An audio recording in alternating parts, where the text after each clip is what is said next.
Hey guys, Arzen here. So, we all know that BittBoy has been putting out a lot of BittBoy handheld revisions as of late, but they announced the BittBoy PocketGo just a while ago, and this device has a Game Boy Advance-esque layout with LNR buttons, which a lot of people have been demanding since the BittBoy version 2. A lot of you guys are pissed off about this because they just got their hands on the BittBoy version 3. Actually, in my case, I ordered the BittBoy version 3 about a month ago, and it didn't even arrive in the mail yet. So I understand very well why some of you are pissed off. So I decided to check out the information they've given us and to analyze the BittBoy PocketGo and to see how it is different compared to the BittBoy version 3. Are the screen tearing issues fixed? Is the D-pad any better? Let's check that out. So, from what I could gather from the pictures provided on their website is that there is going to be a volume wheel to the right side of the device.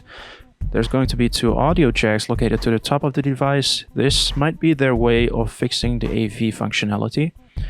The reset button has been relocated to the top, and the power slider has been relocated to the left side of the device. The speaker cutouts kind of look small to me. Does that mean that they put a different speaker in there? I'm not sure. Would that make it better or worse? My fingers are crossed on that one. We can gather a lot of information from the video they provided. First of all, I think the D-pad looks identical to the one on the version 3, which might mean that it's just as squeaky and bad as the one on the version 3 as well. Second of all, they didn't bother to wipe the screen from fingerprints, which means they probably didn't fake anything on this video.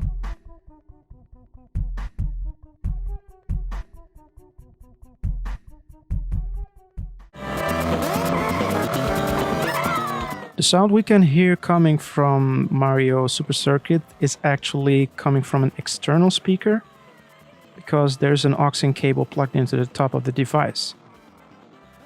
I tried to check for screen tearing issues and tried to compare it to the BittBoy version 2 footage I provided, but they're both running at 30 FPS, and when you slow it down you will not be able to notice any screen tearing issues even if they were existent. The fact that they didn't answer comments about screen tearing issues on the video itself doesn't mean anything good to me, because they did answer other questions on the video, but they didn't answer the most liked question on the video, which is about screen tearing. Here they mentioned some props to pre-ordering this device. It's going to cost you less money, and they're going to include an 8GB microSD card and card reader for free. The layout of the PocketGo is very different, but still very portable, apparently. They also mentioned that the IPS display is 2.4 inches, which kind of tells me that it's the same panel as the one in the version 3. They also mentioned that the hardware is going to stay the same, which means it will have the same processor and still 32 MB of RAM, which probably bottlenecks the processor from performing at its best. Finally, in the end, I still think that the LDK is a better option.